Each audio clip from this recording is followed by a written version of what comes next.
Olá, olá, amigos. Mais uma grande partida. Futebol Real novamente no ar. Fabrício, olha só, hein? O grito hoje tá bonito, hein? O grito tá meio Grenal hoje. Onde que a gente tá? Então, Carlinhos, hoje a gente está virtualmente, mas espero que breve a gente possa estar presencialmente no estádio Conde Rodolfo Crespo, Oh, mais conhecido como Estádio da Rua Javari na Moca, meu. na Moca, meu. De onde? De quem? De quem? De quem? Estádio da Juventus, né? A maior Juventus de todas, diga-se de passagem. Legal se comentar, porque assim, a da Itália é a Juventus, a velha senhora. Em São Paulo é o Juventus, sabia? É o moleque travesso, né? É o moleque travesso, é o Clube Atlético Exato. Juventus. Então tem essa diferença, né? O maior Juventus do mundo é o brasileiro, porque a maior Juventus do mundo é a da Itália, entendeu? Isso aí. Tá bom. Chegamos num Legal, e acordo, a então. torcida. Chegamos. Começamos o jogo hoje tocando bola. Mas olha só, Carlinhos, esse jogo de hoje eu acho que vai ser um jogo pesado, hein?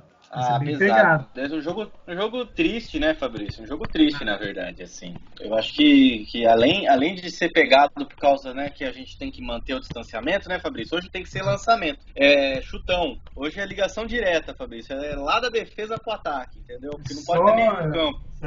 Certo. É só valendo leitão, só. Só valendo leitão. Tem que ser só bicão pra cima e Deus nos acuda, porque não pode estar muito perto, né, Fabrício? Felizmente, né? É. A gente tá vivendo uma época de ter que se ligar aí, né? No manter o distanciamento, não vale tossir na cara do adversário, usar máscara, né? Tossir na cara do adversário é cartão amarelo. Ah, no mínimo. Não pode. Também quando for comemorar o gol, né, Fabrício, tem que mandar parabéns pelo WhatsApp, né? Porque Tá quase não assim pode, mesmo. não pode ter dancinha. Não, imagina. Aquele bolo de jogador comemorando um pulando em cima do outro, nunca, não pode. Não pode, mas é isso. Porque Ah, a gente não comentou oficialmente desse assunto, a gente já fez algumas citações, algumas mortes relacionadas à Covid no mundo do futebol, algumas citações pontuais, mas hoje é dia de a gente tocar nesse assunto triste, da pandemia de fato, não só para a sociedade, que tem sido, na sociedade brasileira, uma bomba, né, verdadeiramente, assim, tem sido uma situação horrorosa, assim, deprimente, como que a gente tá refém do vírus mesmo, do coronavírus. Mas no futebol especificamente, que é o que a gente se reúne aqui para comentar, para falar, né? exato. Devastou imensamente durante mais de agora exatamente um ano, né, Fabrício? Tá fazendo essa semana praticamente um ano do começo da pandemia. A gente começou brincando, né, pra tentar dar uma subida né, que é o nosso jeito, a gente gosta de fazer uma introdução um pouco mais, puxando um pouquinho de humor aí dentro do possível, né, mas esse assunto que a gente vai trazer, infelizmente, é um assunto bastante sério, bastante atual, a gente está passando por coisas que a gente não imaginava. Não tem uma pessoa que não possa dizer que não está sendo influenciada de uma certa maneira pelo Covid, né? Especificamente do futebol. Já estamos aí, podemos dizer, já quase um ano já sem torcida em estádio, muitas vezes é aquele show à parte, né, que a gente gosta. E quem gosta de ir no estádio gosta também por causa disso, né? Não é só para ver o jogo, às vezes é para estar ali no meio da torcida, gritando com o pessoal, né? E já Sim, com estamos certeza. praticamente um ano sem, e é muito triste, né? Eu acho bastante triste isso aí. Exato. Há um ano que a gente tá sem. Eu lembro exatamente dessa época no ano passado. São Bento estava ali numa crescente no Campeonato Paulista, da Série A2 ainda na época. Uhum. Ansiosíssimo, eu tava ansiosíssimo para voltar. Eu não tinha ido no estádio, né, ainda. No ano passado foi um ano, por exemplo, que eu passei reto, não cheguei aí nos primeiros meses do ano passado. Tava ansioso para ir ali, a começar a fase final e tudo mais. E aí já numa dessa, a gente também, né, tava combinando uma data pra gente assistir o jogo justamente aqui na Rua Javari. Tá? O Fabrício ia conhecer o Canoli, o Nossa, famoso Canoli. O Fabrício ia conhecer, ia relembrar como é que é gritar no ouvido do Bandeira. E ó, é engraçado, já que a gente tá aqui, Fabrício, na Rua Javari hoje, tem uma história interessante da Rua Javari pra te contar. mandei. Fui com os meus amigos uma vez assistir o jogo, Juventus e São Bento. Estávamos lá, né? Eu e meus amigos grudados no alambrado, ali na altura do Bandeira. E por mais que eu tivesse junto com a torcida do Juventus, né, que os meus amigos estavam lá, tudo mais, aquela coisa do infiltrado, né, que muita gente sabe como que é, né, eu não resisti. Teve uma hora que eu peguei e dei um grito no Bandeira. Falei, pô, Bandeira, não foi nada, não foi nada. O Bandeira, cara, ele virou pra mim e falou, foi falta sim, foi falta sim. E seguiu. Meus amigos ficaram loucos, cara. Eles falaram, porra, a Javari tem essa mística, né? Você grita e o Bandeira ouve. Você grita e o juiz ouve, o jogador ouve. Não, discute, responde ainda. Parece que tá empolgado também. Né? Responde! É uma coisa da várzea, né, cara? É um jogo profissional, um futebol profissional ali acontecendo, por mais que seja um semi-profissional, que nem a gente sempre fala, né? Uhum. É a cara da várzea. Pra quem já teve um jogo de várzea, quem já acompanhou, é isso, né? Todo mundo se conhece, o Bandeira conhece a turma, grita pra ele responde. É uma mística que eu acho que a Javari tem, que é o ódio eterno ao futebol moderno, né? Exato. Bem muito tradicional, né? Que saudade. Puxa vida, Assim, quem sabe a gente... Eu lamento muito, porque eu já moro em São Paulo há um tempo e quase um pecado dizer que eu não me organizei para ir num jogo na Rua Javari. Praticamente um absurdo. Isso é um absurdo. O único estádio que eu não conheço daqui de São Paulo é o Nicolau Alayon, que é o do Nacional da Barra Funda. E olha só que eu moro justamente em Perdizes. É um bairro praticamente vizinho da Barra Funda aqui. Então, o estádio mais perto da minha casa é o que eu não conheço, realmente, né? Mas o Canindé já fui. Inclusive, foi o Canindé, Fabrício, foi o último estádio que eu fui antes da pandemia. Eu fui ver um jogo de Copa São Paulo. Fui ver um jogo de Copa São Paulo lá em 2020. Ano passado mesmo, em janeiro do ano passado, eu fui ver Portuguesa e São Bento. Foi lá no Canindé. Eu conheci o Canindé, fui junto com meu pai e a gente conheceu o estádio. Qual que foi o último estádio que você foi? Eu fui no estádio lá, eu fui no Beira-Rio, assisti um jogo do Campeonato Gaúcho de janeiro. Se eu não me engano era Inter e Caxias, ou acho que era Inter e Caxias, se eu não me engano, do Campeonato Gaúcho do 2020. Eu estava ainda ficando um tempo lá em Porto Alegre, eu estava lá perto do estádio da Beira-Rio, o entorno ali do estádio é bem legal, para quem não conhece. É perto do Rio mesmo, né? Ele é Beira-Rio, não é? É Beira-Rio, totalmente. E é bem legal, tem uma praça enorme na frente, tem uma estrutura muito bacana ali. Então a gente ia ido almoçar, aí era um sábado, tava rolando esse jogo, a gente tava chegando, sabe aquela coisa assim, estamos aqui, vamos assistir um jogo? Vamos assistir. Entramos e assistimos o jogo. O jogo do Campeonato Gaúcho. Foi legal, não tinha É isso aí. Foi bacana.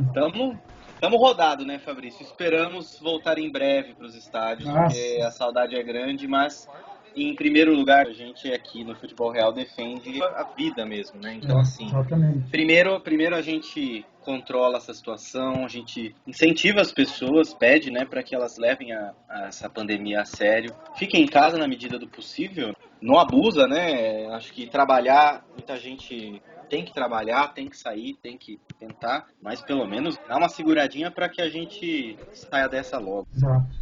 E hoje, né, Carlos, só para finalizar essa introdução nossa aí, a gente vai falar assim do impacto da pandemia no futebol, mas talvez trazer também alguma coisa assim que alguns comportamentos, algumas iniciativas que estão surgindo aí que talvez vão até servir de base para uma melhoria, quem sabe, né, no mundo do futebol, especificamente no nosso foco, que são os times pequenos, né? Claro, já virou um clichê, né, que a pandemia em si, ela é uma oportunidade, né, pra gente aprender, pra gente refletir. Virou meio que um clichê, mas ele é verdadeiro, né? A gente tem realmente muita coisa para aprender com a pandemia. Uma vez que ela já aconteceu, a gente tá engatinhando como sociedade ainda, temos que aprender muito e levar alguns desses ensinamentos adiante. E vamos tocar essa bola então aí. Isso aí. Então, vamos subir? Vamos pro jogo? Vamos pro jogo.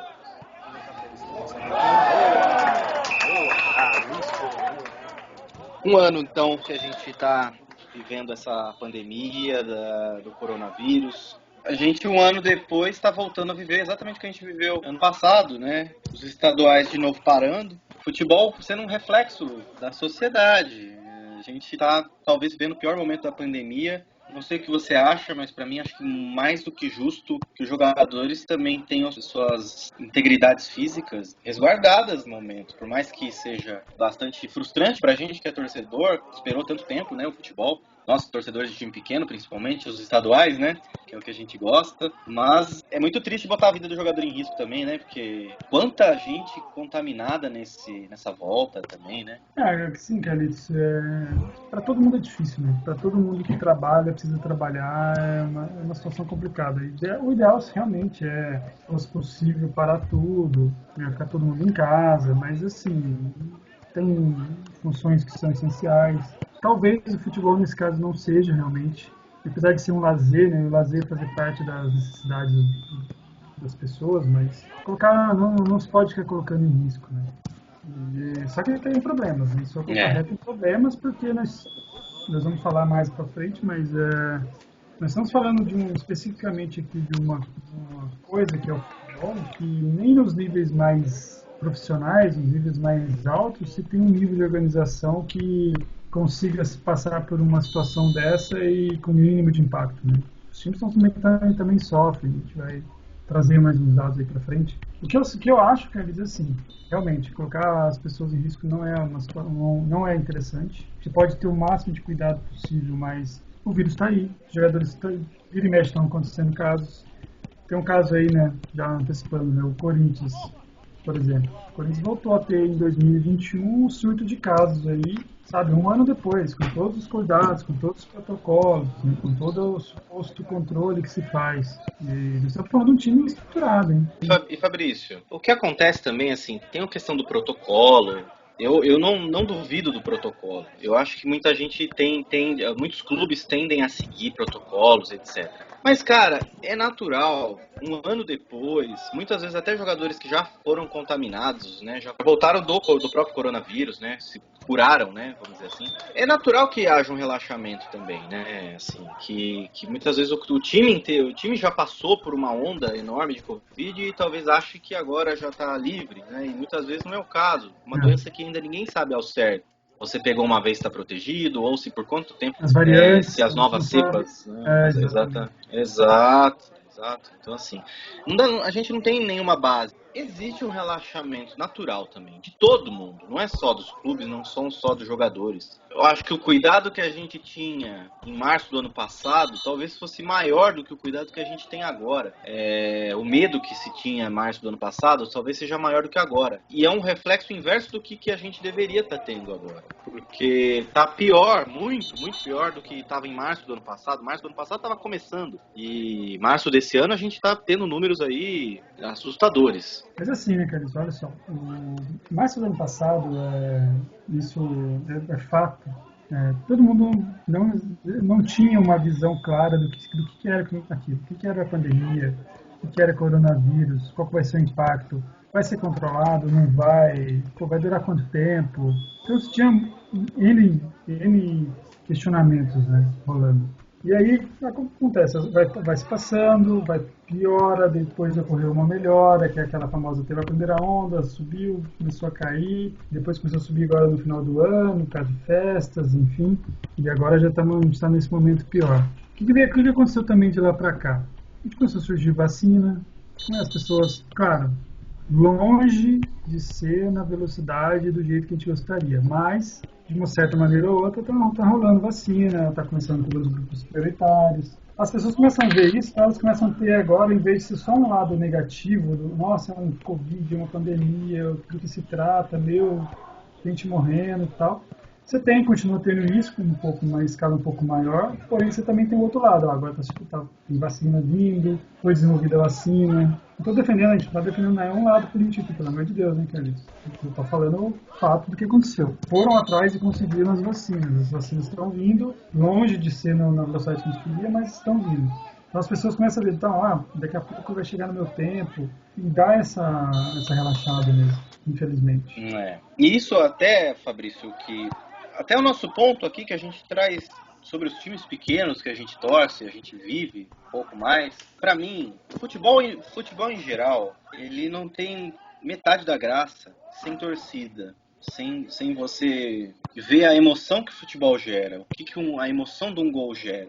A torcida no estádio, ela é a maior prova de que o esporte é humano. E as pessoas, elas gostam de humanizar as coisas, né? O que eu vejo, assim, um estádio em que não tem torcida, em que não tem a vibração, não tem emoção, não tem... É um DJ, né, que coloca o som da torcida gritando, do gol. Cara, é uma coisa que tira pra mim total o gosto, assim, por acompanhar o esporte. Claro, e a gente ainda gosta de ir pro estádio também, né? Tem essa vivência, gostar de viver a experiência de ir pro estádio. Cara, perde muito, assim, aí saindo um pouco da questão da pandemia, indo pros reflexos que a pandemia traz pro futebol. Essa ausência da torcida, que é algo que a gente vai completar um ano sem torcida no estádio, com exceção daquele jogo da final da Libertadores, né? Do Palmeiras e Santos, que também é aquela velha história, Fabrício. Se é pra botar 5 mil no Maracanã, não bota nada, né? Cara, pelo amor dá de Deus, uma né? sensação, acho que o jogador que tá acostumado com o estádio cheio, ele olha pro lado assim, porra, 5 mil. Não dá nem pra ver os caras na arquibancada direito. É assim, tirando essa exceção, antes que a gente depois passe como a gente esqueceu desse jogo, mas enfim. Tirando esse jogo, você não tem torcida no estádio há um ano. E assim, tirando esse aspecto emocional, tem um aspecto financeiro, né, Fabrício? Por um time pequeno, é pura bilheteria, cara. Exato. Assim, a gente até citou casos, né, nos estaduais, no nosso jogo dos estaduais, a gente até falou sobre a cota de TV, mas a gente está falando sobre um caso específico de um campeonato estadual, que é o Paulista, da primeira divisão. Você vai da segunda divisão para baixo, não tem. E outros estados, é outra realidade, é pura bilheteria. São muitos clubes, eles têm uma estrutura que custa, muitos clubes eles têm que pagar seus salários dos jogadores, e cara, de onde que sai esse dinheiro, né? Geralmente era daquele jogo contra o Grande em casa, que salvava a lavoura, né? Cara, assim, eu vejo o futebol esportivamente um pouco sem sentido de estar acontecendo pelo momento que a gente está vivendo, pelo fato de não ir torcida no estádio e pelo fato de financeiramente os clubes estão pagando para jogar, com exceção dos grandes que recebem cota de TV. Isso quando o time continua jogando, né? Porque na pesquisa rápida que a gente faz sobre esse tema aí, tem times de campeonatos de segunda divisão, terceira divisão de vários estados aí que os times simplesmente falam, vou mandar todo mundo embora, não tem grana pra pagar, nem vou disputar o campeonato, nem vou escrever ninguém, não tem como seguir. Exatamente. Tem uma reportagem que eu estava lendo do GE, se não me engano, falando de acabar de rolar o primeiro lockdown ali no Brasil e estava começando a afrouxar um pouco ali em junho, então já se falava de voltar os campeonatos e tal. Aí os caras levantaram que nos pequenos gaúchos, 50% da arrecadação do time numa temporada vem de ingresso, vem de bilheteria, de consumo no estádio, esse tipo de coisa que o time ganha uma parte. 50%. Estou falando de 50%. Os times de Série A, você tem a base, a gente peguei o número aqui para comparar, os 10 melhores times da Série A não só da Série A, tá? Porque nesse estudo que eu peguei do GE de fevereiro desse ano, de 2021, eles falam dos 10 maiores times do Brasil, eles incluíram o Cruzeiro, que está na Série B. Certo. Ele lá fala o seguinte, cara, que dentro do que os times fizeram em 2019 de arrecadação, só com bilheteria e consumo no estádio, versus o que eles esperavam fazer em 2020, alguns times mais, outros mantiveram, outros menos, né? Isso aí faz parte do planejamento de cada time. Mas em cima desse valor que os times estimavam fazer em 2020, eles só fizeram 16,8% do esperado. Claro, e foram uns 2 meses ali que teve jogo. Sem contar que janeiro já é um mês também, pensando lá no ano passado, janeiro é um mês que nem jogo tem geralmente. Só no finalzinho de janeiro, cara, o ano passado foi a última semana de janeiro, foi o mês de fevereiro e foi metade do mês de março de jogo. É. E muitas vezes, para o grande, o campeonato estadual, que foi justamente o que estava tendo jogo desses times, fora a Libertadores, né, de fato, que eles estavam jogando, alguns deles, são campeonatos que não tem muita torcida mesmo, para os grandes. O que acaba sendo o maior campeonato para nós, torcedores de pequenos, para os grandes, é aquela pré-temporada que muitas vezes o torcedor nem se interessa mesmo de acompanhar. Ainda assim, o grande, ele tem aquela coisa que é assim, ele tem já uma dívida que já existe, então, por mais que ela vá crescer, ela vai ser mais uma dívida ali, o clube ele continua existindo, mas nos times pequenos, muitas vezes, esses 2, 3 jogos que ele não vai jogar contra um grande, já muitas vezes decreta, como você disse, o fim do time. O time simplesmente não vai fazer a loucura de se endividar se ele não tem a menor possibilidade de sair no futuro. É triste, mas muitas vezes a decisão de não jogar um campeonato é prudente. Só esse negócio dos números aí, só para não também. Aí eu acabei achando umas informações bastante interessantes, tá, cara? Tem essa questão dos 50% da bilheteria em estádios é o que representa a arrecadação dos times pequenos, é um número extremamente grande. Se você pegar o futebol no Brasil como um todo, antes de fechar o ano de 2020, né, quer dizer, ainda estavam rolando alguns jogos, mas a expectativa era de uma queda na arrecadação dos times, aí, no geral, né, considerando todos os times do Brasil, todas as divisões, de 29% a 37% de arrecadação menor de um ano para o outro, comparado com 2019. Porque acontece o que eles falam? Existe sim uma perda direta, que é o ingresso consumido no estádio, tá? Isso é uma coisa direta, não tem, você zera a torcida, você zera aquela grana no ingresso. Simples assim. Você tem os indiretos, que é o quê? Pô, o time começa a perder um patrocínio, o time começa a ter que vai renovar um contrato, ele já começa a receber propostas um pouco inferiores daquela que ele tinha. A própria investimento no estádio, nos arredores, de clubes indo atrás de empresas que queiram fazer ali a parte de publicidade, marketing, enfim, ali em volta do estádio, ou dentro mesmo do estádio, isso já zera, porque a empresa falou, eu vou colocar minha placa lá dentro do estádio, se não vai ter ninguém para ver, e o jogo na televisão vai ser um jogo ou outro, olha lá, sabe? Então, quando tem, né? Não sabe a hora que vai parar de ter jogo de novo, torna o mercado instável. Sem contar também, né, Fabrício, outra coisa que eu lembrei, venda de produto, venda de camisa, venda de... Parou total, assim, o estádio, a experiência do estádio não é só bilheteria, né? Eu falei pra você que o último jogo que eu fui foi um jogo do Inter, né? Inter e Caxias, lá em Porto Alegre. Cara, chegamos um pouco antes do início do jogo.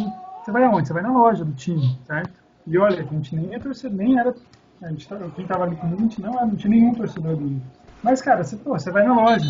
Você vai na loja, cara. Primeiro, uma loja muito bem organizada, muito bacana. Cara, você começa a olhar, a galera comprando camisa, comprando caneca, comprando fama, comprando moletom.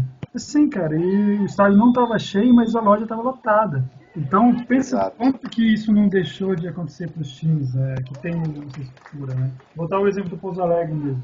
Pouso Alegre, que tem a sua loja lá no estádio, né? Uma das lojas lá no estádio. Cara, eu fui um dos últimos jogos, quando eu comprei a camisa pro meu pai, eu queria uma camisa nova.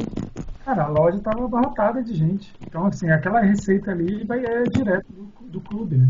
Exato, não é só a bilheteria que é importante, né?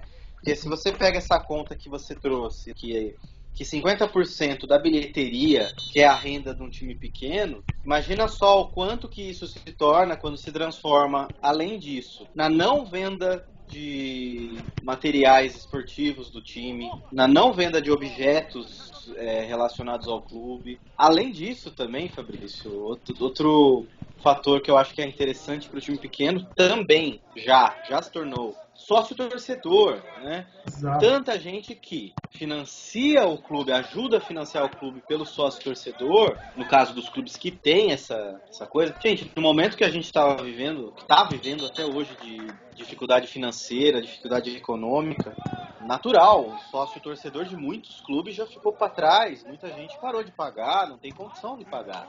Então, assim, se você for parar para ver, os times hoje, Fabrício, eu me espantaria de verdade de saber que tem algum time pequeno que não tá pagando para jogar. Talvez salvo as raríssimas exceções, no estado de São Paulo, por exemplo, que paga uma cota razoável de participação na primeira divisão, sendo que tem 4 divisões o estado de São Paulo. Eu acho, cara, que não tem time pequeno que tá recebendo para jogar. Deve ser um caso muito raro, um caso ou outro. E assim, cara, eu tava até conversando uns dias atrás aí com o pessoal em comentários disse assim, mas por que por exemplo, a Federação Paulista, que é uma federação forte, por que ela não faz um esquema de bolha, por exemplo, como foi feito lá na NBA nos Estados Unidos, ou beisebol, acho que teve também o ano passado. Eu falei, cara, porque é o seguinte, por mais que seja uma federação forte, não defendendo, tá? Mas ninguém está preparado para esse tipo de gasto. Você vai ter que fechar um time num hotel, você vai ter que manter uma estrutura para o time se treinar, para o time se locomover, né? Uma estrutura de pessoal para fazer toda a logística, fazer toda a organização. Cara, não tem ligas que tenham essa capacidade. Talvez a CBF se ajudasse um pouco mais, né? Mas assim, sabe que a CBF é bastante omissa, né? Sim, português claro, Fabrício, não dá pra contar com a CBF pra ajudar ninguém. Nem os grandes a CBF ajuda direito. Muito menos os pequenos, né? Que no caso seria a maioria dos times que jogam campeonato estadual. Faz uma conta, cara, assim, não exata, mas pensa pra você ver. Vamos pegar o exemplo do São Bento, tá? Que é um time organizado no interior. Então, agora você imagina, o São Bento tem que pegar. Nós vamos fazer uma bolha, o São Bento vai ter que pagar deixar de pôr o pessoal, os jogadores num centro de treinamento, coisa assim, vai ter que pagar um hotel e aí, não, mas a gente não vai ficar, então mas vocês vão ter que ficar indo e voltando toda hora que tiver jogo, tiver treinamento. Cara, é um aumento de despesa que os clubes não estão preparados para assumir. Não, e Fabrício, não é só aqui no Brasil que isso não daria certo. O futebol tem uma série de fatores que não dá para comparar com a NBA. Além do aspecto financeiro da própria NBA, de qualquer esporte nos Estados Unidos, né, que tem um poderio financeiro maior, já é o ponto número 1.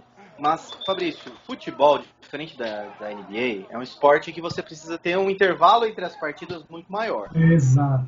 Bem lembrado. Então, o período de uma bolha já partiria só para uma disputa. Imagina só se você fosse fazer a bolha para um Brasileirão. Não dá para você reduzir muito desse período entre as partidas, porque já tem até legislação que regula que não pode. Então não adianta. A NBA, ela no formato da bolha, ela tem esse formato que dá para fazer jogo dia sim, dia não, dia sim, dia não. Então facilita. A bolha da NBA aconteceu num período dos playoffs já era a fase final do campeonato. Uhum. Outra coisa, eu não sei aí, Fabrício, mas assim, o staff, né, que são os médicos, o preparador físico, massagista, a equipe técnica, treinador, a equipe por trás ali. Eu não sei se no futebol acaba sendo maior do que no time de basquete, né? Não sei, cara, então, pode ser que seja, assim. Então, assim, quantas pessoas queriam para essa bolha? Geralmente um elenco de time de futebol não é menor do que 25 jogadores. Tem casos de time grande que esse número vai para 40 e lá vai cacetada. Como que ia ser feito? A gente coloca essa série de fatores e assim, não é que eu esteja dizendo que é inviável. Talvez fosse viável, mas eu não enxergo a prática. Eu enxergo que na teoria talvez fosse possível, mas a prática, a gente mal consegue fazer o futebol dar certo do jeito que era antes, né? Que era cada um na sua. Vai conseguir fazer dar certo numa bolha? Eu acho assim, difícil, né? Bastante. E assim, a gente falou aqui dos times pequenos, os times grandes, o impacto não tão grande, mas existe um impacto que é da bilheteria, a receita ali de estádio. Só tem um lado também, cara, que a gente não pode deixar de comentar, que é o seguinte: a partir do momento que se adota os protocolos que devem ser adotados, tá? Claro que tem que ser testado o pessoal com uma frequência, claro que tem que ser, quando se alguma suspeita, tem que fazer isolamento. Você tem redução de receita, você tem aumento de gasto, que daí é um clube, independente do seu tamanho, ele tem que atender umas exigências de frequência de teste, corpo médico, estrutura estrutura médica mesmo ali no seu CT, na sua base, vamos chamar assim, vai. Gasto com material, gasto com amostra, gasto com teste. E num cenário que a receita está caindo drasticamente. Os times pequenos estão pagando para jogar, Fabrício. E time pequeno pagar para jogar já é o que acontece naturalmente. Pela minha perspectiva dos pequenos, eu fico triste que de novo a gente pare justamente no momento do estadual, que é o momento em que a gente mais para acompanhar o campeonato mesmo, o primeiro semestre ali. Mas eu acho que tanto do ponto de vista, como a gente já falou, físico, da integridade física dos atletas, que vamos tentar garantir um pouco mais da segurança para eles mesmos. E do ponto de vista financeiro para os times, que eles não vão poder fazer loucura, o negócio é parar mesmo, cara. Eu não vejo um cenário assim, infelizmente, né? A gente tendo que parar de novo. Mas aí, não, concordo com você. Aí, sem dúvida. Tá. Claro, a maioria dos jogadores vai parando, né? A gente evita-se o risco de contaminação, a gente sabe isso tudo. Aí é uma coisa que eu e você a gente defende e eu não te concordo, mas vamos pensar pelo lado do jogador, tá? Não um jogador que ganha 500 mil por mês. Não um jogador que ganha ali, a maioria dos jogadores do Brasil que ganham perto de salário mínimo e um pouquinho mais, talvez. O cara vai fazer o quê? Normalmente ele tem uma época do estadual que ele tem um contrato ali de 3, 4, 5 meses, né? Se ele for bem, ele conseguir encaixar talvez uma série B, C, D, dependendo. Conseguir mais um contrato aí de mais um meio período, meio ano, talvez uma coisa assim. Esse cara, vai ter que partir para outro tipo de serviço. A grande maioria, na verdade, vai sofrer porque eles não têm um amparo, né? Já não tem amparo normalmente, que os clubes não têm como, vamos manter um jogador, ele vai jogar o estadual e eu vou manter o cara por 12 meses para ele jogar o outro estadual. Isso já não acontece normalmente. Na maioria dos times, pequenos. Imagina uma situação dessa que o clube não está tendo receita, o campeonato está parado. Você tinha até trazido aqui na nossa pauta o caso do Gustavo Lobo. É um caso entre muitos. Esse caso do Gustavo é o lateral esquerdo, ele joga no Tupi, de uma cidade chamada Criciúmal, no Rio Grande do Sul. Não sei, o time falou que a gente não vai conseguir disputar campeonato, não tem como seguir pagando o salário, um grande se vira, não proposital, né, que os clubes não queriam, a gente não pode falar que é proposital, mas o clube acabou falando, cara, não tem o que fazer, não tem opção para te dar, vai ter que se virar. Aí o cara foi trabalhar na construção civil com o pai. Isso não tem dinheiro. Triste, né? Exato, exatamente. É complicado, Fabrício, assim. A gente entende que é uma realidade vivida pela grande maioria dos brasileiros hoje, né? Em função da pandemia. Muitos perderam o emprego, muitos não têm renda. A renda que tinham antes, que podia até não ser muito, agora minguou totalmente. É um momento extremamente difícil. Eu entendo, eu sou uma pessoa, Fabrício, que entende os dois lados da coisa. Que o ideal seria que todo mundo pudesse ficar em casa, todo mundo tivesse essa possibilidade de se proteger. A gente sabe que na prática a realidade é outra. A gente sabe que é difícil, que para conseguir o sustento é preciso sair, e é um assunto polêmico mesmo, a gente sabe, né? Infelizmente não há um amparo do Estado que a gente precisava para que as pessoas pudessem deixar de sair de casa. Melhor medida. Então, assim, é um assunto tão polêmico, Fabrício, trazer aqui sobre esse assunto, uma polêmica que teve envolvendo um jogador muito famoso que hoje está num time pequeno, que é o Noroeste de Bauru, o Richarlison, aquele mesmo, né? Aquele do São Paulo, que acabou tendo uma polêmica ali com o Lisca, técnico do América Mineiro. O Lisca, que alguns meses atrás aí, algumas semanas atrás, ele defendeu a parada do futebol. Entendeu? Que nem a gente entende que é colocar os jogadores em risco. São seres humanos e que eles merecem também ter o direito de se resguardar. E aí, um pouco na contramão dessa opinião, também a gente respeita a do Richarlison, que é justamente um jogador. A gente tem as nossas opiniões, mas os próprios jogadores, por isso que a gente não fala em nome de jogador, a gente não fala em nome de ninguém. Torcedor, a gente dá a nossa opinião e tenta repercutir isso de alguma forma. O próprio Richarlison, ele deu uma opinião assim, poxa, Lisca, mas você quer que pare, né? Mas tudo bem, que você acabou de renovar o seu contrato, você tem uma estabilidade que você tem aí garantida, né? Mas e aí? E a gente que tá aqui? né? O Richarlison tá no Noroeste, tá jogando uma Série A3 do Campeonato Paulista. Então, assim, esses times não têm essa estrutura, não tem essa situação. Muitos deles fazem isso, deixam de pagar o jogador quando ele não tá em atividade. Então, existem os dois lados. É muito difícil, a gente reconhece. Eu ainda tô um pouco do lado do Lisca, porque eu acho que, até o momento, não teve morte vinculada à Covid de atletas profissionais. Já tivemos morte, como a gente já citou aqui, de técnicos, de massagista já teve, de preparador físico, de pessoas que estão atrás, fora do campo ali, né? Já teve muitas mortes relacionadas à Covid. O Brasil hoje é um país com 300 mil mortes de Covid. Mas assim, o que pudesse ser feito para conter isso, para evitar que isso aconteça, as próprias sequelas da Covid, a gente não sabe o que acontece, né, ainda com quem passa pela contaminação. Muitas vezes você não morre, fica curado, mas você tem uma série de sequelas ali que cada um tem uma diferente, a gente não sabe ainda direito. A questão da Covid no começo era assim, pô, teve 200 casos no país, depois 300 casos.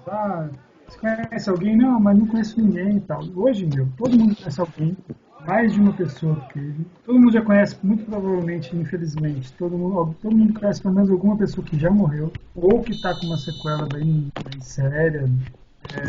De novo, a opinião que você trouxe aí do Lisca e do Richarlison, elas são contraditórias, mas porque não existe uma verdade hoje absoluta.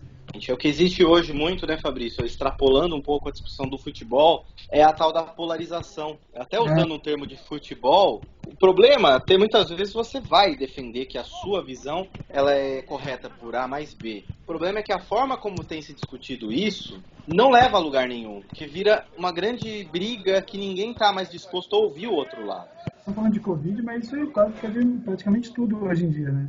Se você tem opinião e a contrária é um outro lado, você já é taxado. Às vezes, normalmente as pessoas, sabe, a gente tenta não fazer isso, mas às vezes você vê algumas coisas assim, quando você percebe, você está taxando uma outra pessoa que está com uma opinião diferente da sua, porque parece que hoje em dia é quase que obrigatório você se posicionar e você confrontar quem tem uma opinião diferente da sua.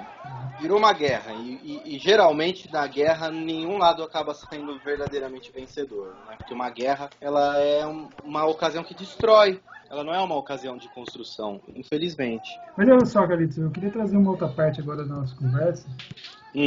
Eu acho que seria interessante a gente abordar também, porque a gente está falando aqui só que o pessoal não entenda mal o que eu vou dizer, né? A gente está falando só os lados negativos, não está falando de nada positivo. Não que a Covid esteja trazendo algo positivo, basta ver o número de mortes e o impacto geral dessa doença, né? Mas assim, focando para o nosso assunto, que é o time, que é futebol, existe uma possibilidade, iniciativas um pouco forçados pela pandemia ou porque já existia um movimento de procurar fazer coisas diferentes para ajudar os clubes a combater a questão da pandemia, né, e o impacto negativo. Por exemplo, o Clube do Bahia, que é um clube com uma torcida fanática, uma torcida forte, né, um clube bem interessante. O Bahia lançou um serviço de streaming similar ao do Netflix, né? Uma obra bastante, acho que quase 100 horas mensais de vídeo, né? Do clube, de bastidores e tal. O próprio Bahia lançou um programa de incentivo para o sócio torcedor que continuasse pagando durante a pandemia. Acho que é bem legal, porque é um dinheiro que o clube precisa. Tá? E assim, são algumas coisas de Série A, mas, né, Carlitos, até é interessante falar que a gente estava, assim, no nosso bate-papo, antes do jogo, vamos falar assim, a gente estava comentando de um time, né, que a gente vai trazer no segundo tempo, pesquisando sobre o time, né, dando uma olhada aqui no próprio site do time. A primeira página já trazia não vou dizer uma campanha, uma ação, talvez. Uma ação, né? Uma ação. Justamente do time, assim, ó, vamos fazer o seguinte, torcedor, a gente vai estar comercializando, fazendo um ingresso de colaboração, que é o quê? A gente vai vender o ingresso a um preço mais coerente, mas a gente vai estar vendendo um ingresso que seja um ingresso simbólico. O torcedor que comprasse vai entender como se estivesse comprando para ir no jogo e apoiar o seu time. E por esse valor do ingresso, ele teria direito a, como falei, ao ingresso que é colecionável, a camiseta, uma flâmula. que é uma baita de uma ação legal, né? Pô, nós estamos vendo uma situação difícil, já está sem apoio, está com diminuição de receita, é ok. Não, mas o que a gente pode fazer a gente? Exato. Talvez o ponto seja, bom, a gente tem que pedir um apoio para quem nos suporta, que é o torcedor. Então vamos Exato. lançar uma campanha nesse sentido, entendeu? É muito difícil nesse momento você conseguir compensar financeiramente os rombos que a pandemia e a necessária quarentena consequente dessa pandemia acaba gerando. Mas assim, de fato, existe esse aspecto de que se pode tirar de lição nesse momento terrível que a gente está vivendo. Ações como essa que aproximam o torcedor, que tentam dar o valor àquele torcedor que vai fazer um sacrifício muitas vezes para sustentar o clube, que é, como a gente já trouxe aqui, uma paixão, um amor verdadeiro que a torcedora deposita, né, no seu time do coração. A paixão ela pode estar um pouco abalada, vamos dizer assim, adormecida para alguns, mas para outros ela não esmurece, né? O desejo é de fortalecer sempre o time do seu coração, seja ele pequeno, seja ele grande. A gente vai trazer mais no segundo tempo sobre esse time, fez essa ação, para subsistir mesmo, né, Fabrício? É que assim, o time pequeno a gente já está acostumado. O time pequeno é aquele time que já está acostumado a fazer esse tipo de situação no ano normal. No ano de pandemia, então, aí muito mais. Exatamente. E assim, é um caminho que a gente entende, acho que é um consenso, que não tem volta. Quer dizer, o time ele pode ter um apelo ainda, eu gosto de uma coisa mais histórica, uma coisa mais tradicional, o exemplo do Juventus que a gente falou no começo, ótimo, mas o Juventus tem uma base de torcedores forte, tem uma marca, tem toda uma questão ali própria, né? A grande maioria dos times que não tem isso, ele tem que buscar o quê? Algumas alternativas para aproximar o torcedor, que é quem vai suportar o time. Então essa que a gente achou o termo que vem sendo dado aqui, né? Para isso é os times fazerem uma transformação digital mesmo. Usar as mídias, usar a rede social, sabe? Fazer campanhas, né? Campanhas, exatamente, para trazer o cara. Ainda mais no momento desse de você não ter o jogo. Isso aí, Fabrício, já falamos bastante da pandemia. A gente hoje não veio bater martelo, né, Fabrício? A gente não bater hoje. A gente só quis discutir esse assunto, né? Acho que assim, cara, é muito pessoal, né? As pessoas, cada um tem os seus dilemas que a pandemia trouxe para a sua vida. Cada um sabe ali onde o calo aperta, sendo bem claro. Então, às vezes a gente pode estar dando uma opinião numa condição que não é a mesma da maioria. Então, é complicado. Exato. A gente não quer julgar, a gente não quer lacrar, a gente não quer nada. A gente quis trazer essa discussão, trazer pontos de vista que eu acho que são interessantes. Nosso futebol vai sofrer disso, os nossos estaduais já estão minguando de novo, estão parando de novo, mas quem sabe seja para a gente conter um pouco do avanço da pandemia. Isso aí, cara. E vamos pro segundo tempo? Vamos tomar aquela água agora e vamos pro segundo tempo? Vamos pro segundo tempo ainda, vamos embora, no pique. Bom, Carlos, vamos lá pro segundo tempo. Qual time a gente vai falar hoje? O que você trouxe para nós? Olha, esses dias aí fez 35 anos de uma conquista histórica do futebol paulista. Tá. Nós aqui que adoramos os times pequenos, eu especialmente gosto muito do nosso interior paulista aqui. Tenho uma relação de adoração, até porque o time que eu torço, São Bento, durante anos e anos e anos que eu fui torcedor, só jogou aqui no estado. A gente não jogava campeonato nacional, então o time, sem mais delongas, Fabrício, é a Inter de Limeira. Já foi comentado dela aqui já, hein? Grande Inter de Limeira. Vai chegando o leão da Paulista, o gramado se faz mais feliz. A certeza de cada conquista, o esporte de nosso país. Internacional de Limeira, levanta a vitória no pé, segura a esperança guerreira, a força gerada na Associação Atlética Internacional, né? Que é um time fundado em 13, Fabrício. Olha aí o ano místico. Esse ano a gente já comentou, né, mais cedo. Nesse ano parece que o pessoal estava a fim de montar clubes, né? E grandes clubes, por sinal, né? Com certeza. A Inter de Limeira, um time maravilhoso que, assim, cidade do interior de São Paulo, ali região, vamos dizer assim, próxima a Campinas, região de Americana, né, um pouco ali também. Uma cidade muito bacana, já estive em Limeira, já.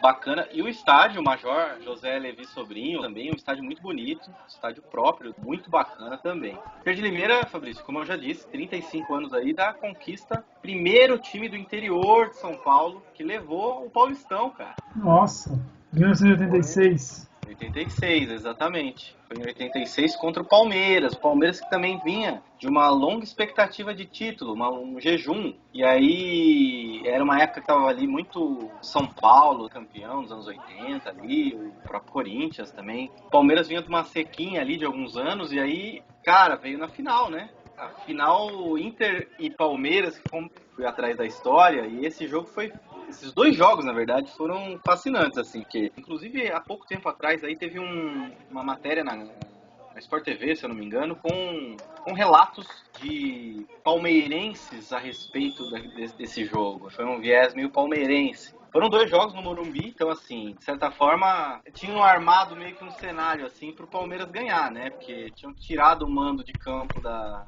Inter de Limeira e definido, vamos fazer os 2 no Morumbi. Já foi aquele baque, né? Um time pequeno, quando ele não pode jogar em casa, né? É uma força que se tem. Primeiro jogo 0-0, a Inter conseguiu segurar. Sim. E o ímpeto palmeirense já diminuiu, porque tava todo mundo esperando que o Palmeiras ia abrir uma vantagem, já ir para aquele segundo jogo um pouco mais tranquilo. Sim. E aí o segundo jogo é a história, né? Aí é aquela história. O Inter de Limeira fez 1-0, conseguiu abrir o placar. E aí quando todo mundo achou, legal, agora vai segurar, vai levar. Aí o Palmeiras tomou o segundo gol, um segundo gol emblemático, que era o Denis, que era um zagueiro jovem do Palmeiras. Ele foi dar uma matada no peito para devolver a bola pro goleiro, aquela bola atrasada pro goleiro, assim, ele foi tentar dar de peito a bola, não viu a aproximação do Tato, aí o Tato chegou e marcou. Foram 2 gols em seguida, assim, a Inter de Limeira fez um gol comecinho, assim, do segundo tempo, né, o jogo tinha ido 0-0 pro intervalo. Levou um gol aos 5 minutos e depois, 4 minutos depois, o Tato fez o segundo da Inter. E, rapaz, aí a casa veio abaixo, assim. E a torcida, cara, tem imagens lindas, assim, no Morumbi, a torcida da Inter de Limeira ali, bandeirão. Coisa maravilhosa, né? Aquela coisa. Nossa, é um sonho, né? Mas deixa eu te falar uma coisa, cara. Eu achei, sensacional, né? O time interior ganhar, o primeiro do interior, inclusive, a ganhar o Paulista, muito bacana. Mas tem uma história também que a Inter, o Leão, ganhou também a Série B em 88, né? 2 anos depois. Rapaz, e Série B, poxa vida, para um time do interior, Série B Olha, foi assim uma Série B de 88, eu tô pegando aqui a informação, tá? Ela foi campeã, a Internacional de Limeira foi campeã, com 66 pontos, 8 à frente do Náutico de Pernambuco, 18 à frente da Ponte Preta de São Paulo. Quer dizer, a Internacional deitou. O famoso deitou, né? De 29 jogos, que eram 24 times separados em grupos. Então, um total de 29 jogos, a Inter ela venceu 16 jogos, 10 empates e 3 derrotas. É isso, não, era uma máquina, um time muito bom. Era um time muito bom esse time da Inter de Limeira e conseguiu perdurar, né? Porque foi em 86 que conseguiu esse Paulistão. Ainda em 86, você que até que trouxe essa informação, né, Fabrício? Na nossa conversa pré-jogo aqui, teve a edição que é chamada do Copa dos Campeões de Rio-São Paulo, né? Exato, isso mesmo. Era um Rio-São Paulo, mas era um Rio-São Paulo que pegava os campeões. Simplesmente pegava o campeão do Paulistão, pegava o campeão do Carioca. Ninguém mais, ninguém menos que o campeão carioca daquele ano foi o Flamengo, né? E a Inter, o que ela fez? Meteu 3-0 no Mengão, né, velho? Simples assim. Exato. Se o torcedor do Palmeiras ficou triste, que perdeu de 2-1, que foi traumático, claro, não dá pra negar que foi traumático. O Palmeiras estava vindo de uma fila ali desde 74 sem o título, né? Em 1974 tinha sido o último. Para chegar em 86, ou seja, 12 anos depois, perder da Inter de Limeira, né? Era um cenário todo desenhado ali para o Palmeiras ser campeão e acabou perdendo, né? E olha só, eu queria desculpa, mas olha só uma informação que eu peguei agora, tá? Eu deu curiosidade que eu fui pesquisar o time do Flamengo de 86, né? Ah, vai, Aí, traz aí pra nós. olha só, goleiro Zé Carlos, sinceramente não me recordo, mas lateral Jorginho, zagueiro Guto e Aldair, da Copa de Olha. 94, e Adalberto, deve ser um lateral esquerdo, provavelmente. Andrade, Ailton, Júlio César Barbosa, não conheço também, Bebeto e Adílio. Ah, Só assim, entre alguns nomes que não, jogavam nesse Flamengo de 86. Então não era um time fraco. Pelo não, de contrário. forma nenhuma. Pô, só o Bebeto, vamos falar só do Bebeto. Bebeto que deitou naquela Copa América também, né? Que foi a Copa América do gol de voleio. Aquele Ah, gol do- exatamente, exatamente. Branco dá o apoio lá pela esquerda. Faz a finta no primeiro. Ainda Branco, capricha no cruzamento, é pra Silas. Chegou pra ele, vai botar na área de novo, bateu por baixo. Romário, agora Bebeto!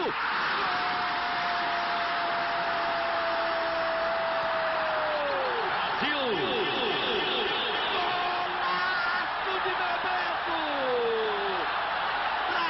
Brasil, aos 2:40 do segundo tempo! Silas, Romário consciente! E aí, aquele golaço narrado pelo Galvão. Muito legal a campanha, né, que a Inter fez naquele ano. Foi, assim, de tirar o chapéu. E um time de muita expressão no interior paulista. A Inter de Limeira é uma das grandes do nosso futebol aqui. Como uma das alcunhas, uma veterana do futebol paulista, né? O Leão, Inter de Limeira, time de muitas rivalidades, né, Fabrício? Também tem isso, né?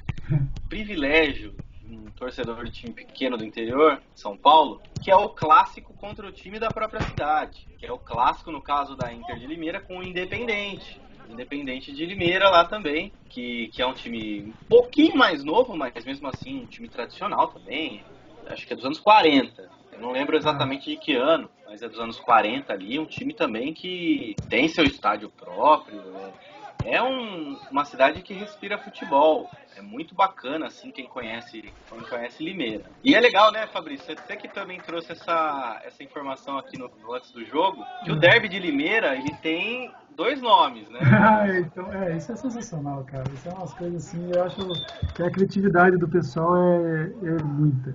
Porque é o leão, certo? E o galo, certo? Isso. Os mascotes. Então, quando o mando é do time leonino, vamos chamar assim, né? Da Inter, esse derby é chamado de legal. Legal. E quando é o contrário, quando o mando é do outro time, do time galista, que eles chamam, aí o nome é Galeão. Galeão, é muito legal. E é incrível, Fabrício, que assim, não é, por mais que os clubes sejam muito antigos, o encontro deles no profissional não é muito antigo, assim, não são times que jogaram tantas vezes uma contra o outro, assim, né? Tanto que, assim, o primeiro jogo entre os dois, profissionalmente falando da era profissional dos dois, foi só em 75, foi um 1-1 clássico, que por mais que a Inter de Limeira seja um time mais lembrado por participar de primeiras divisões, é um clássico extremamente parelho, né? A Inter tem mais vitórias, tem 10, o Independente tem 9 Nossa, e 8 empates. muito equilíbrio aí. É muito equilíbrio e por mais que aí o torcedor da Independente vai ter que dar o braço a torcer, a Inter de Limeira campeã paulista, né? É o tipo de coisa que não tem como questionar, né? Aí já é aquela discussão eterna, né? Ah, mas a gente ganhou uns derbys e tal, a gente ganhou aquele derby naquele ano que aconteceu tal coisa. Mas contra título é difícil, né? Contra título é difícil. Uma equipe que tem seus títulos, já ganhou a Série A2, já ganhou a Série A3. Título mesmo mais recente da Inter de Limeira foi a Série A2 do Paulista em 2004. Mas, assim, um time extremamente marcante no interior de São Paulo. Jogou muito a primeira divisão já de Paulista. Está atualmente na primeira divisão do Paulista. Exato. Né? E jogou bastante Campeonato Brasileiro também. Uma equipe que jogou bastante Campeonato Brasileiro. Eu tava olhando isso aqui, são 7 participações no Campeonato Brasileiro de Série A, né, vamos chamar assim. Sim. 7 temporadas. Com muito orgulho, a torcida do Inter aí é isso, Fabrício. É o primeiro campeão do interior em São Paulo, um campeonato que, puxa vida, o Campeonato Paulista talvez seja o campeonato mais antigo do Brasil, não sei. Talvez seja até o mais difícil, né? Sim, mesmo ali na década de 80, já era extremamente difícil você ser campeão paulista, né?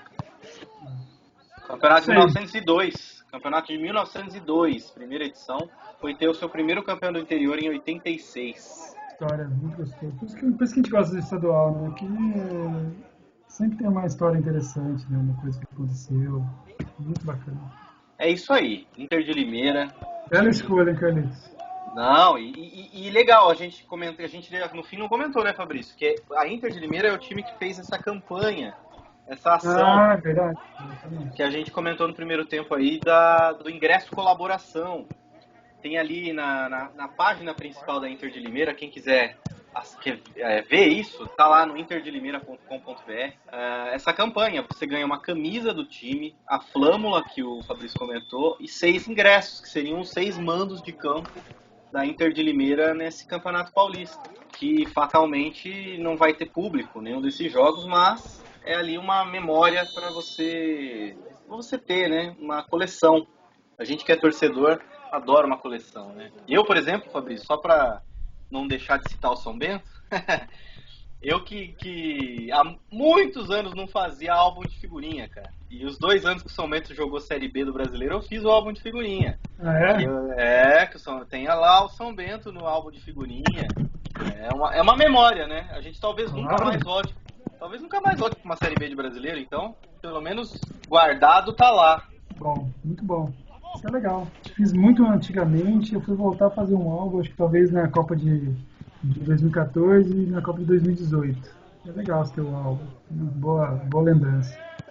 Eu só depois de, acho que a Copa de 98 foi a última Copa que eu tinha feito álbum. Nunca mais eu tinha feito álbum de figurinha. Eu só voltei a fazer agora que o São Bento estava no álbum. Bacana. Aí, ó, mostrar para os netos. Exatamente. Provavelmente serão as únicas participações que eu vou acompanhar na Série B do Brasileiro, então tá ótimo, faz parte. Eu estive lá, eu vi esse time. Eu sou o torcedor, Fabrício, que eu vi o São Bento em todas as competições que ele jogou, pra você ter uma ideia. Então, assim, São Bento já jogou Copa Paulista, eu fui. Série A3, Série A2, Série A1, eu fui. São Bento jogou Série D, Série C, Série B, eu fui. E o São Bento fez um jogo na sua história inteira de Copa do Brasil. Eu fui também, Fabrício. Foi eliminado, né? Foi jogar contra o Paraná na primeira rodada da Copa do Brasil de 2017 e acabou empatando, nem perdeu, mas naquela época, como jogou em casa, tinha que ganhar. Tava ganhando até os 40 e lá vai cacetada. Tomou um gol de empate. Acabou sendo o único jogo do São Bento na Copa do Brasil e eu estava lá. Então, torcedor raiz, Fabrício. Legal, boa. Experiências é sempre boa. Né? Fabricião, aquele abraço. Abraço, meu Carlitos. Ó, não esquece, hein, galera. Comenta com a gente as edições lá no YouTube, onde a gente está recebendo os comentários da galera lá. Vá no nosso YouTube Futebol Real. Vá no Instagram da gente, se você quiser seguir a gente. Carlos Massarico. Meu _Ribeiro 1980. Facinho, né? Eu vou pensar no mais fácil daqui pra frente. Mas é isso, gente. Estamos aí. Torcendo, né, Fabrício? Quem sabe essa pandemia acabe, as vacinas cheguem e a gente consiga voltar para os nossos estádios. Tá combinado, hein, Fabrício? Vamos combinar. Deus quiser. Com certeza, graças a Deus. Acabando a pandemia. Nosso primeiro jogo juntos vai ser aqui hoje, hein? Por Javari. Não tenha dúvida. Juventus, hein? Não tenha dúvida. Vai chegar mais cedo, comer uns canoles e já ficar ali curtindo o jogo.